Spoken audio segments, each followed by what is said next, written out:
Entrepreneur and Philanthropist.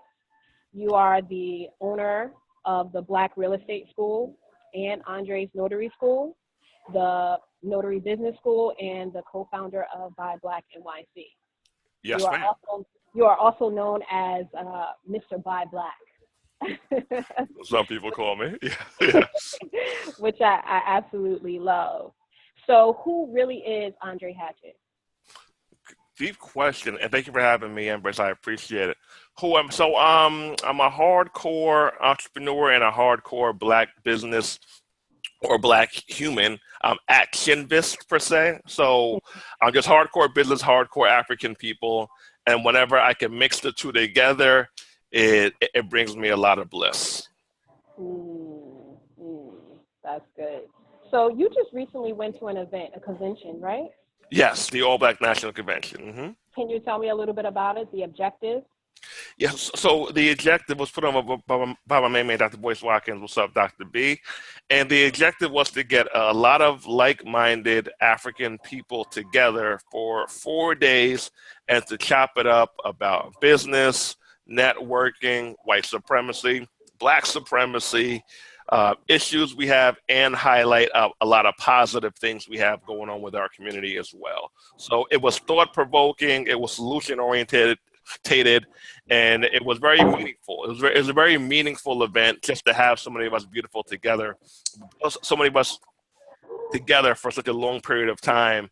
It was very healing. If I had to use a word, it was healing, Sister Alexis. Wow, that's deep. That's deep. Yeah. That's deep. That's deep. That's beautiful. Mm-hmm. And so, did you all come with an end game? Like, is any opportunities going to come from those 4 days?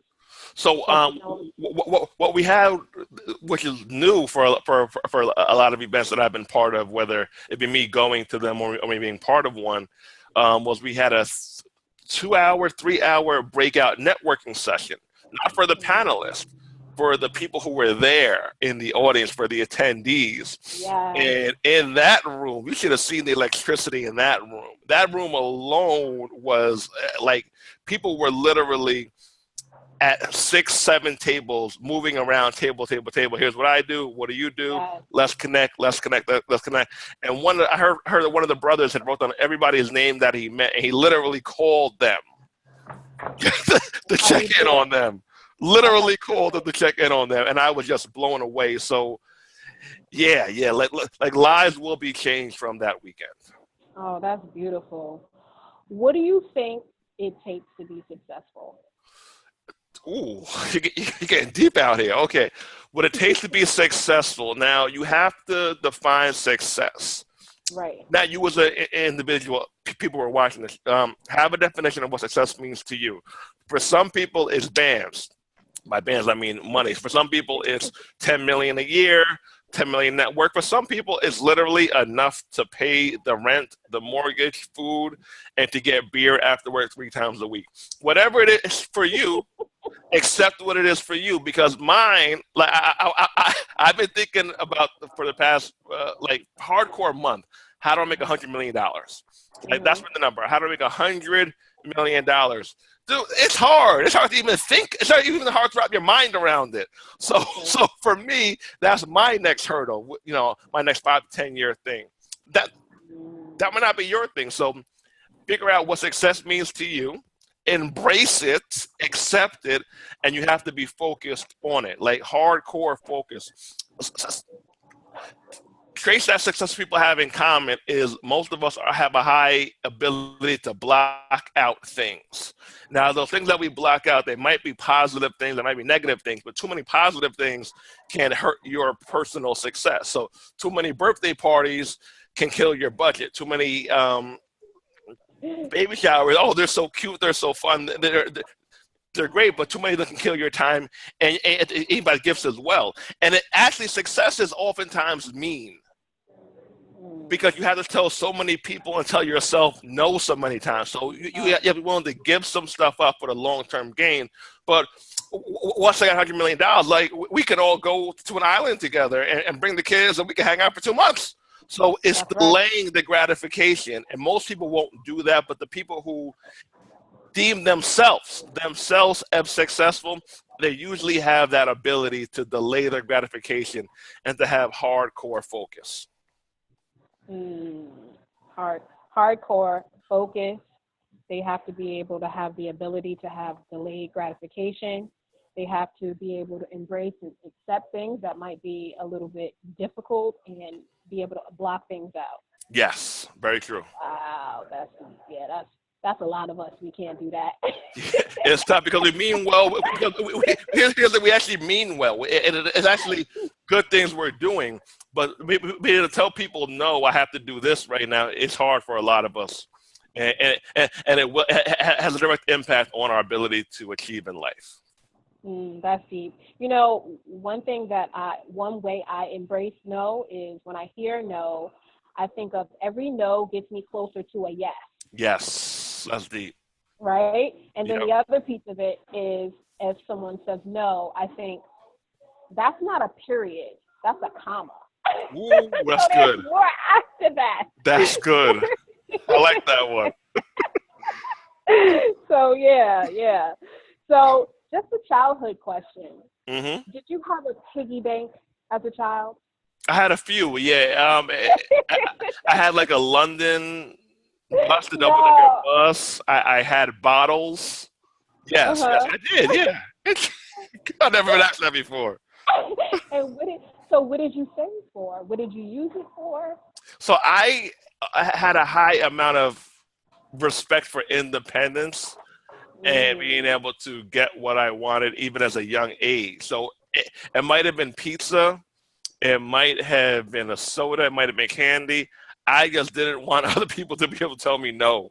So I realized at an early age that if I control my earning and my savings, I can have more freedom and ability to do what I would like to do.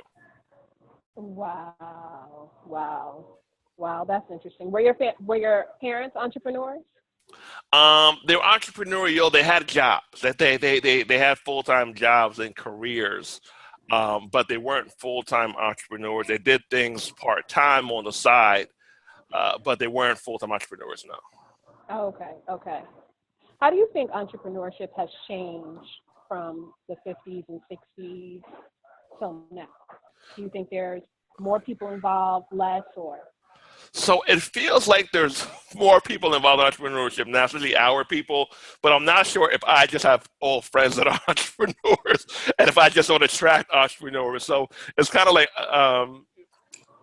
white privilege. You know how you don't see it because you don't sometimes don't see it because you live it. I'm gonna have entrepreneurship privilege where now everybody who I meet and my friends are entrepreneurs. So it seems like there are more people who are stepping into the entrepreneurial realm.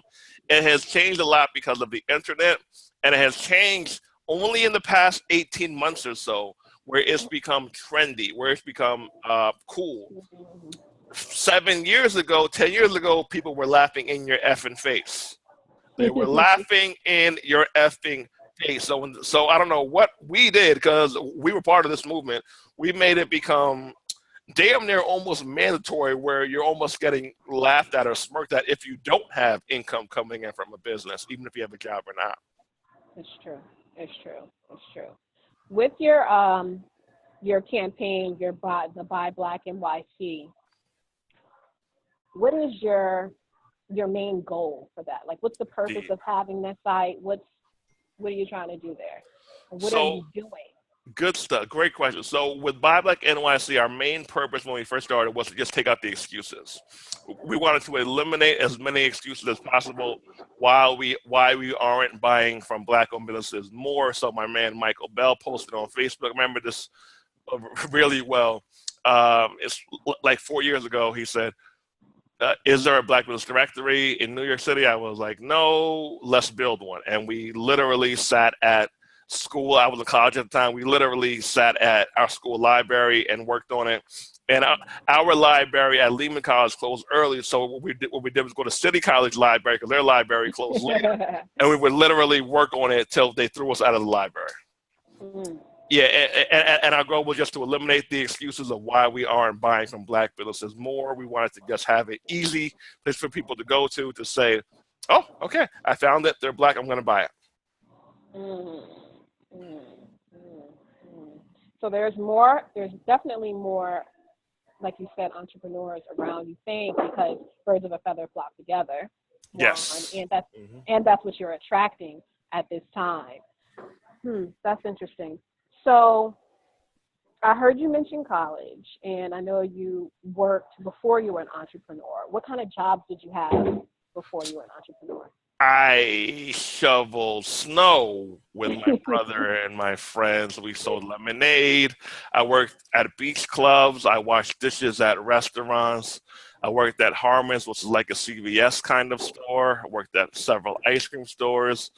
And I was a teacher's aide and working with special needs children. And I worked privately, with special needs children as well. Oh, okay. Was that your last position before you became an entrepreneur? Well, I've been an entrepreneur since my 22, 23. So I've, even when I had jobs, but from that time period, I was always an entrepreneur. But full-time entrepreneur, yes, I've been full-time for 7 years, I believe, 7 years. Yeah. What was the defining moment that made you take the leap of faith? When I left the job full-time, you mean? Yep. So for me, it was always just a matter of when. It really wasn't. Yeah, it was just a matter of when I'm going to leave. So I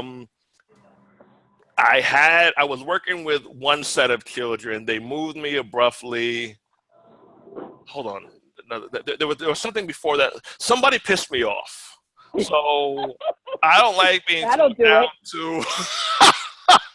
That'll do it every time. No, I don't like being talked down to. I don't like, somebody had done something to me, and from then it was a time clock. And I forget what it was, but once the time period hit, I handed in a 2 weeks notice. I think I was pissed off again. I was pissed off again. Someone pulled rank on me, and my mantra, own or be owned, and I was like, I feel like I'm being owned, and I just handed in my notice. That might have been that day. Like, I'm 2 weeks, I'm out of here. Yeah, so pissing me off is definitely the way that I don't like white people telling me what to do. Right. I totally get that. I think that's an Aries trait too, because I've only left 2 jobs in my life, and I left because I was pissed off. And I did the exact same thing and handed in my 2 week notice. It's like, I'm out of here. Yeah. So anger can motivate you to do some things. It's beautiful. It's free. I was watching Kevin O'Leary from Shark Tank. I like Kevin because he's mean. And he's like my alter ego. He's like the person I want to be sometimes when I wish I was meaner than I was sometimes. And he says his last boss asked him to scrape the gum, and he didn't want to because there was this lady across the street who could have seen him scraping the gum. She was like, he was like, you hired me to do this, not this. He was like, I hired you. You do whatever I say. And he said that was his last job ever. And now he's worth, $400 million, I think, $500 million. So, yeah. He's official. It could do wonders. Definitely. So when you did leave, were you afraid? No, I actually wasn't. I was so pissed off. And at that time, I had my notary business. So I was making a couple $100 a day, and I was giving away a lot of jobs because I was at work. So I said, that's really important. Figure out your bare minimum needs. Like, what do you need to make? And for a lot of people, it could be $80 a day, $150, $200 a day. And if you set out to at least make the bare minimum, or if you make the bare minimum before you leave the job, it gives you a little bit of, okay, I could do this. Yeah, confidence. It gives you a lot of confidence. In the beginning part, probably not so much now, but did you deal with fear at all? You know what I dealt with some friends and family, again, so they were popular, who said, like, what are you doing? How can you leave this job? And meanwhile, the work itself was actually really, really rewarding, working with special needs children. I was really good at it, like really, really good at it. So, but people just have me in this box that, people don't leave these jobs. You work the job for 20 years, you can retire. So I was like 20, 22, so I guess 20 years. So I would have been 42, 45 or so. And now I'm 35, and I think of all the cool things I've done. I would have never been able to do those things if I would have stayed there. So people limit you. And it's the people who love you, who want you to be so safe. Then it's people who just honestly don't believe that you can do these great things. So I dealt with that. That was frustrating. I had to get past that. That was tough. But me internally, I had seen my friends make in the same business make $100 in 15 minutes. What are you telling me? I don't want to hear it. Get the fuck out of here. Like when you see somebody do it, it's like, oh, I can do that. It's attainable. It's attainable then. Yeah, it becomes real. Like I could do that. And here's the thing about jobs. Jobs ain't going nowhere yet. They are still there. You can always go back. And I had to go back because when I left the job, business slowed down because the market changed. And I had to go back. I got hired back because I was a great employee. I got hired back the same day. Oh. Yeah, yep. I was dating at the time, and she had a child. So I'm not one of those guys who's gonna be broke around a girl and a kid. And I, did that. Went back. I didn't want to go back, but it was better than the alternative, being broke around a girl and kid. So went back, got the job back, then left the job again. So I've done all that stuff. I've been through it. So when people say, job, if you don't love the job anyway, what the hell are you missing out on? No, I mean, shoot the shot. Sure. Yeah, exactly. I definitely get that. Since you're talking about dating, do you find it difficult to date while being an entrepreneur, or is it easier? It depends on where you're at in the stage of entrepreneurship. and it depends where she's at in life. So, and it depends on her expectations. So there's levels to this. Some women expect more than others, and this is not a knock on either one. Have your standards. I don't want to lower them. If I don't meet them, find somebody who can. But I dated a woman. So here's the thing about entrepreneurship. So amongst the journey, I had a couple of years where I was down. I was depressed. I didn't know what I wanted to do. I didn't know what the next thing was. And that's actually really tough, because if you know what you want and you're working on, you're not there yet, that's kind of, honey, I'm working on this. But I was just lost. I was just freaking lost. And she wasn't the warmest person in the world, where like she needed plans and details and money, and if there's no money, like at least have a plan. I didn't have it. I didn't have none of that shit. I was working at things. Things were in motion, but it was a lost period. So dating as an entrepreneurial man, who you date is important. I would recommend to gauge the person who you're dating, their minimum needs from you. They need 2 dates a week that you pay for. They need a vacation once a quarter, once a year. They need nothing. Okay, cool. So yeah, it's tough, and it's tough for me as well. Just buy makeup, because I don't just like being broke. I don't like being able to not do things. I just don't like that feeling. So yeah, it is definitely tough for me as a human being. And anybody watching this who needs advice, if you're a dude, ask your lady what she needs from you, like bare minimum what she needs from you. If she says she got it, say, okay, like what's your cutoff period where you don't got it anymore and where you're going to look at me sideways, and have an honest, open dialogue, because it might be 2 years, it might be 90 days of her doing everything. Everything that might be her breaking period. So know her breaking period to where she will start to look at you a little funny, and have an open dialogue before the plunge is made. Have an open dialogue before the plunge is made, and that could help save a lot of friction. And but here's the thing about now Uber's available and Lyft. I wish they had that before when I was trying to just figure things out, and I need some extra cash, because a lot of us, an extra $200 coming in a week can just change around the whole dynamics of things. The whole dynamic. The whole $200 a week. That's what, like 2-3 days of Uber part-time, overnights or whatever. So yeah, it's tough. It's tough. It can be tough. It's true. I'm glad you said that, though, because I was on a Facebook group book, and someone posted a meme, and it was like, is it okay for a broke man to date?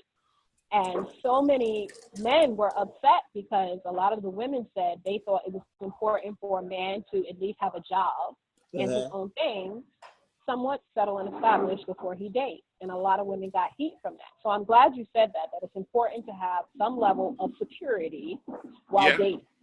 Yeah. Yeah, and here's the thing is that there are women that are okay with a man in progress as well.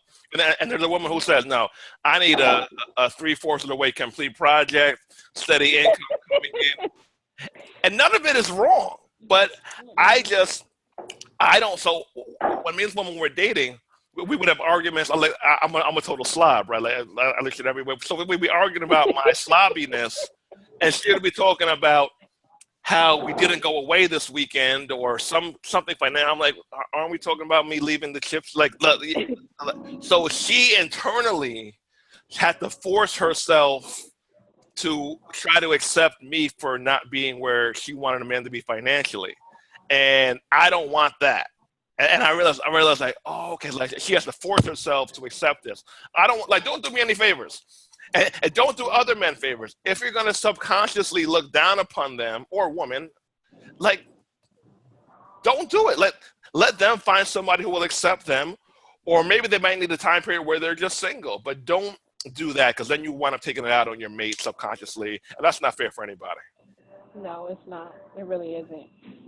So you mentioned about money and, meeting people where they are. Mm-hmm. How do you have techniques on saving money as an entrepreneur? Yeah, so what works out best for me is having automatic savings. It goes into the Acorn app or a Scottrade.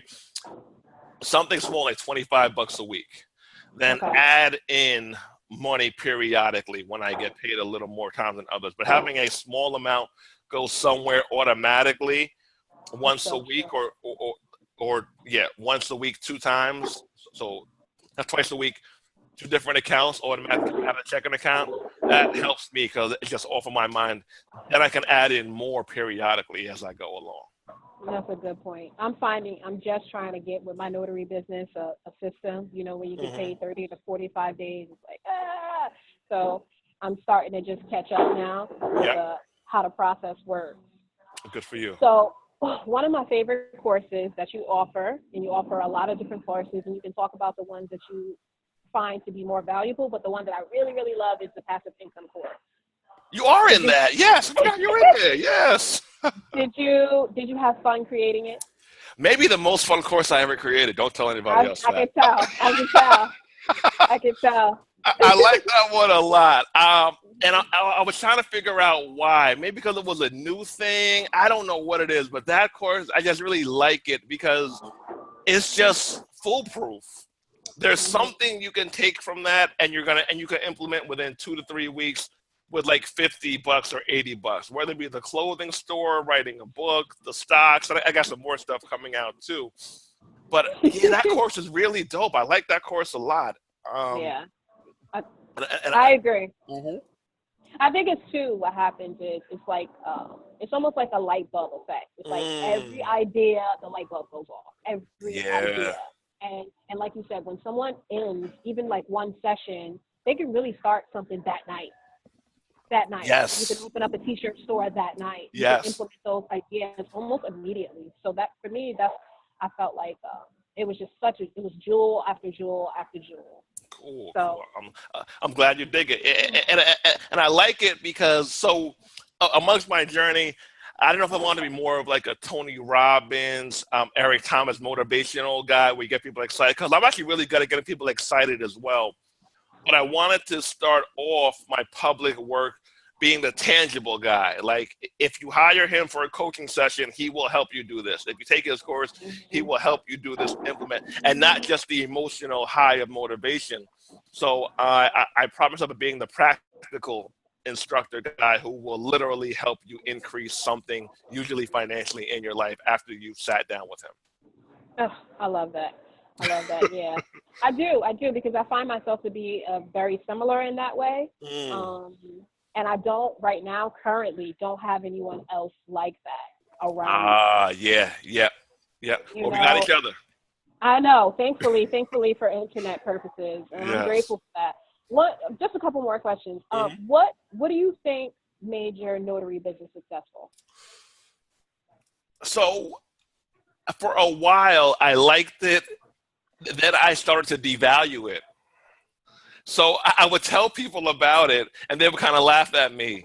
And sometimes they were women, and I didn't like that. So I kind of, I think I did what some people don't do was I had something that was an asset that's working that I devalued because of outside opinions. So I have to get past that. Once I accepted it for what it was, that I'm never gonna fully hardcore love it, that I'm just gonna strong like it. It's just something that works. And once I did that, and it's funny because the same woman who I met, who I was dating, so it was kind of a pain sometimes. She actually started to work for me for my notary business. And when I first started, when I first met her, she was putting it down. So it's funny how practical things have longevity and outweigh the fluffy stuff, right? Oh my Amazing how life God. works out. So Oh my what made God. it work was when I accepted it for what it was, and when I grew it to when I didn't have to do the jobs myself. That's when Okay. it really started to hit a different level because I was tired of doing the jobs myself. After I think it was 4 years or 5 years, I was like, yeah, I kind of just phased out of it. So once I started to be able to farm the jobs out, make money while doing different things, have assistants in place, and get this whole thing really running as a business more than being self-employed, then I realized the real Exactly. potential of it, and I was like, oh, this thing is cool. This thing is cool. So I've had this love affair, not love affair thing with that business. Yeah, funny thing. Funny It's thing. interesting. Yeah, Yeah. I could definitely see that. I mean, I'm not even a year in and I'm ready to delegate. Hmm. Like, you Yeah, know, yeah. It's hard. It's for somebody who's hardcore monotonous, who doesn't need yeah, that's thrills, what I mean. and we like kind of excitement. We like flair. We like colors. Like there's more to us than that. But an asset is an asset, and as they say in Shark Tank, follow the money. But we don't have to follow the money Exactly. ourselves. We just have to have a system to Mm-mm.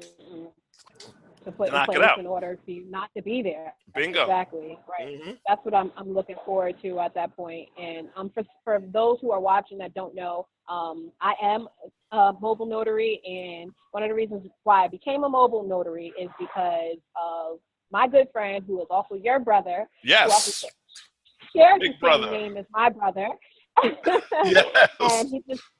he just kept telling me, you got to do this, you got to do this. Did you watch his video? Did you? And I'm like, yeah, I watched all the videos. And when my mother became a notary first, and like you said, watching her make this money so quickly and effortlessly, I was like, hey, I gotta be in this. So I'm only, I guess, 6-7 months in.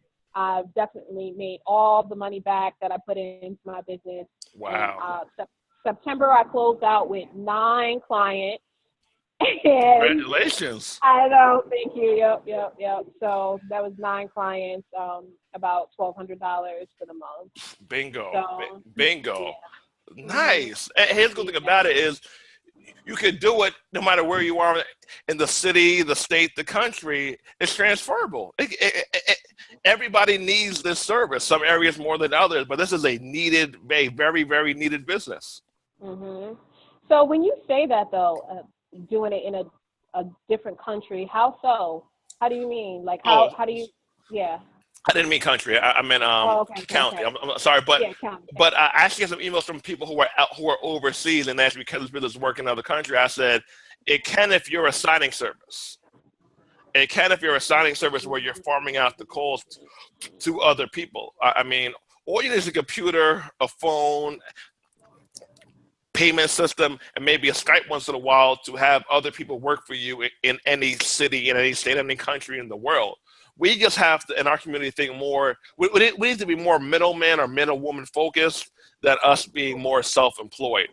The, the hardest part, the hard thing to do for a lot of entrepreneurs is to go from self-employed to business owner to investor. A lot of us stay in self-employed mode, but if we stretch our minds to go to business owner mode and investor mode, it can open up a whole lot of possibilities for us. It definitely can. And now it just made sense to me what you mean by that. Even country, it still can happen in a different country Oh yeah. by being a signing agent. And so I mentioned to you at first, oh, it's not going to work in South Africa, but it is. Now that you said that, now it makes sense. So Yeah. even if I sign on to a notary platform, Mm-hmm. you sign up as a company and not as an individual. Bingo. Because in South Africa, you have to be a lawyer. Yep. And you just farm out the work to lawyers. Oh, That's it. I think That's it. Keep it I don't know going. why I didn't get that. Same system.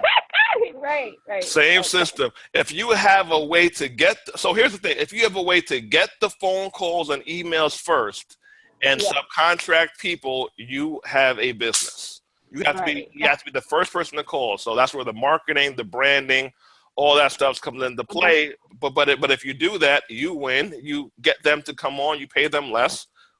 Everybody wins. Everybody wins. What are some of the characteristics that you think that we had in the times of Tulsa that we don't have now? That if we had, would change? So we devalue each other a lot. Good God. And I used to not speak about this publicly because I just didn't want to fit into the narrative of, black business, yada, yada, yada. But some of us just fucking suck and we got to be called out. Like, I'm not eating this anymore all the time. I'm done with it. So there's something with, again, not all of us. And I don't think it's most, I think it's probably like 20 to 30% if I had to assume. Probably somewhere around that, right? Where it's an automatic devaluing when we see a black business owner selling a product or offering a service. Automatic. Oh, yeah, it can't be worth that. It has to come down. Without analysis, without comparables, no. It just has to be down. And I was thinking, what is it? And my friend said, yo, Dre, you know what it is? What? It's because they devalue themselves a lot of the time. A lot of us have devalued ourselves, so we look like each other. So you have to come down because I don't think of myself in that light. And I was like, damn, that's really wow. So back then was we had to figure it out. We had to just work together. We had to make this thing happen together. We had to figure this thing out. So I think with integration, it gave us other options where we didn't have to figure it out. And where we didn't have to need it, where we didn't need each other anymore, where we have other options, and the white man's ice is still freaking colder all these years later. Go figure. So yeah, the automatic. If we can eliminate these things, Alexis, the shortcut mentality and the automatic devaluing, a lot of our stuff will change automatically. Right. The shortcut mentality, meaning I'm going to skip steps to get there, and the devaluing from ourselves and our fellow African people, those for me are our two biggest things that we've changed, or we altered, forgot about. But those two things are things that got to go. I hear you. And I definitely agree. And I think just like with anything in life, it's a practice of valuing oneself. Yeah. So you have to value yourself in order to value other stuff, right? Bingo. But it's not just saying that. It's really breaking it down for people. Like, what does that look like? Yes. People don't even know if they've never had a true example. What does that look like? Because constantly, every day, we are told and we are devalued in Dove commercials, in everyday life. Every day. It's become the norm. It's become the norm. Right. But us as freedom fighters, us as activists, we have to just break it. We have to literally force the positive narrative out here every damn day, where we're bombarding ourselves with positive experiences, like your podcast right here. Yeah, exactly. I agree. It's definitely something that we have to practice and work on. I'm reading a new book and it's on self-esteem. And good. Someone said to me, but you have high self-esteem. I said, that's not what it's about. It's about being able to maintain, and also it's a checks and balance system, right? Maintain is huge. Yeah. Maintaining is huge because we got something happen in our life and it can go down. We got to keep it there. It can take years to get there. Depends on how much trauma you've had. Yes, and that's real. It's true. I hear you say ninja a lot. Ninja. So it's like a brotherly or sisterly term. So I don't say the other N word once in a friggin' blue mood. So I say ninja and leader are the two words that I use to replace it. And brotherly terms, yeah. Okay.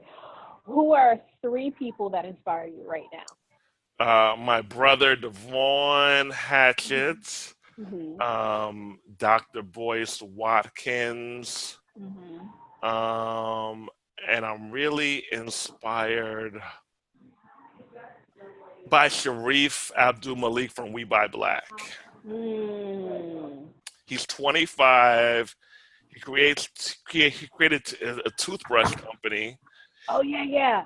I know it. His commitment to the cause is just on another chain, I love on it. another chain. I love it, especially to be so young. So young, and he got married when he was 17. He has 2 kids, and like not married because she was pregnant, like married, just married because like I'm good. that, that was the plan. Right. Yeah, yeah. I would love stuff for that cat. You consider yourself to be a hunter or a gatherer, or both? I consider myself to be more of a hunter. A hunter, right? Mm-hmm. Yeah. Yeah, I think so too. Um, 2 more questions. The second to last one is, if you could prevent anyone from making mistakes at the beginning of their self-employment, what could you tell them right now? Have a backup plan in place, preferably one you don't have to physically work for. So I would have the book. Maybe they could write a book. Maybe they could have an online clothing store. Have something passive income thing in place, which you do not have to even like. Let me stress that. That whole passion thing is over freaking rated. Like we can talk about that later, but no. And as a 1B or number 2, have an Uber or Lyft account set up where you could get in your car and drive, because it can. Entrepreneurship is oftentimes harder than we think it is, and it takes more work than we oftentimes think it is. So if you have those financial systems in place, it will help you out. It help you maintain in the journey. I wish Uber or Lyft was over here. I do a rider. I'm in the boonies though. It's not Oh, happening. you're in the boonies. Oh, okay, I got you. It's not happening. So what were you going to say about passion? Passion has to be linked to a job you love. Yeah, no, it doesn't. You don't have to be passionate about anything you do. If you do, it's great. It's a great bonus. But you can get your passion. So I was telling people, so you can have a business that you just like, just cool, but your passion might be being able to take a woman out on a date on Saturday night. Your passion can come from the date, the end result of you doing the thing that you just barely even like. Passion can be an end result, not an immediate result. So if you find it, if you have it, knock it out. Like, go all in. But not everybody is passion oriented, and some people do their volunteer work with passion. So, Alexa, you can make 10 bands, $10,000 next month with your notary company. Go back to South Africa for 2 weeks and be chilling. Passion. Your passion is the end result of your action. It doesn't have to be what you do in your day-to-day life. It could be the result of the thing that you barely even like, or like a little bit. Good point. I like that. How many hours of rest do you get? I'm always so curious. So it varies. So I had a car accident, as you know about, which totally altered my body and my life. Really tough mentally to accept that I don't have the energy that I used to have. So I was actually forced to rest more than I ever have in life. Just random naps. I have to take some days now for a few hours. So before then, I was generally, starting work at 7, 8, 9, grinding it out till, depending, 9, 10, most days of the week. Now, I probably work the same amount of hours, but they're just in spurts. So it might be 7 till 11. It might be 10 a.m. to 2 p.m., then a break from 2 to 4, then grind it out again from 6 to 9. So I get a good amount of rest now because I physically have to, but I do have the flexibility to decide when I'm going to have a lot of that rest. And I don't do personal calls in the daytime. So I want to. That goes I'm with you on that one. No, If you're a new entrepreneur, if you're working on something, do not take personal calls during the daytime unless there's a certain amount of people. So you have a list. So I got a list of like 6 people. If you're not on that list, we are not talking in the daytime because it throws off your freaking focus. And a lot of people, they're tired, which I was, because I was overwhelmed with everybody else's shit. Everyone else's stuff made me tired, not even my own shit. Your shit made me tired because I allowed myself to get into it in the daytime, and I'm all thrown off now, and I'm pissed off, and I'm angry. No personal calls in the daytime unless you're on my list. That's a smart one. That's how I am about emails. Mm. You know, checking emails. There's what is it? I can't think of the 8-hour work week. 4-hour work week, yeah. 4-hour work week. Mm-hmm. Well, you'll make it into an 8-hour work week if you take everybody's stuff. But good point. Yeah, but that was one of the techniques, you know, set a time where you check your email 9, 12, and 6, whatever it is. Systems, man, system. I used to hate structure and systems in my early years. I was kind of like a semi-organized hippie, but you know, the older I got, the more I said, like I can't do this organized hippie shit. Like I need freaking systems, man, and structure. Systems and structure is important. Man. Yep. Very much so important. So what is next for Andre Hatchett? So as I said earlier, I want $100 million. Like I want $100 million. So right now, I think the best ways for me to accomplish that are tech companies and real estate partnerships. So I'm studying from somebody.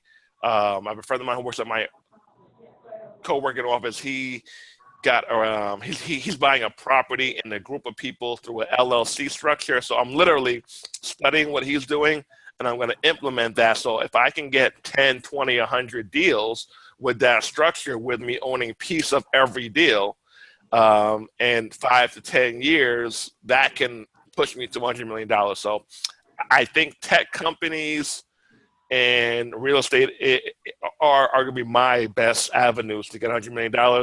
And, you know, my life work as African people, so bringing as many African people with me along with my journey, which is why I like teaching so much, because I learn it, I teach it. I learn it, I teach it, and that's where I'm at.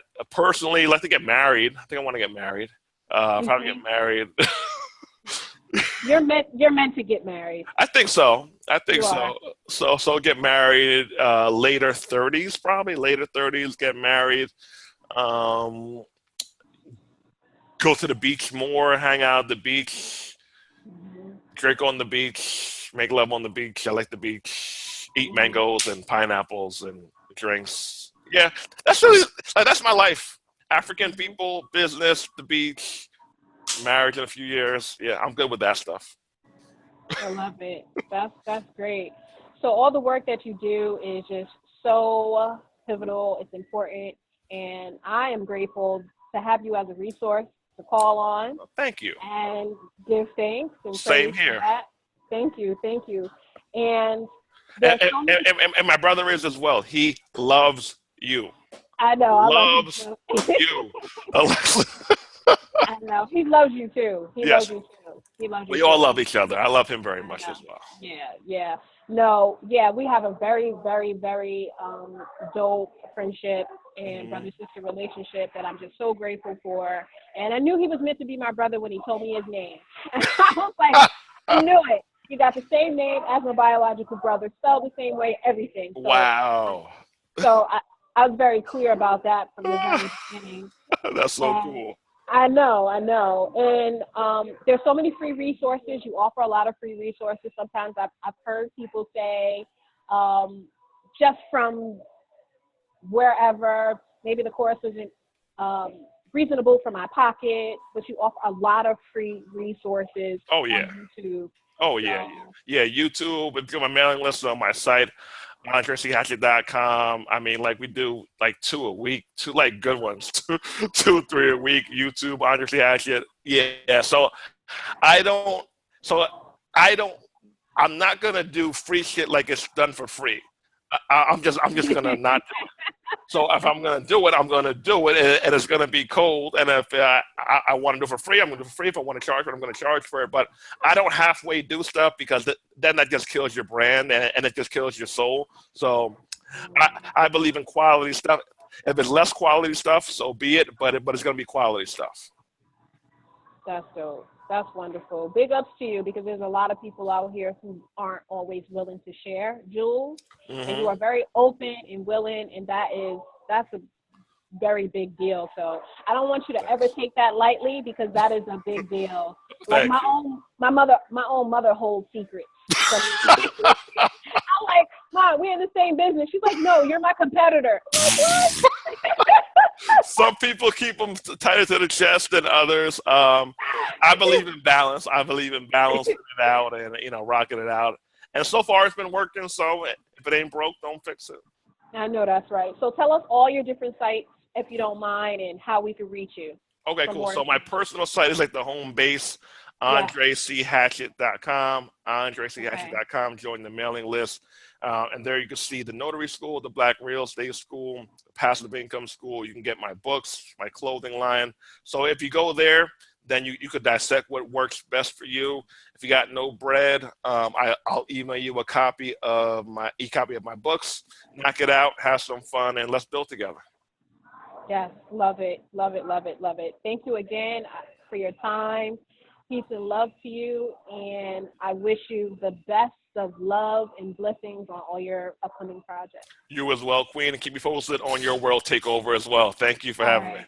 All No right. problem. Get fixed and grace. Peace. Peace.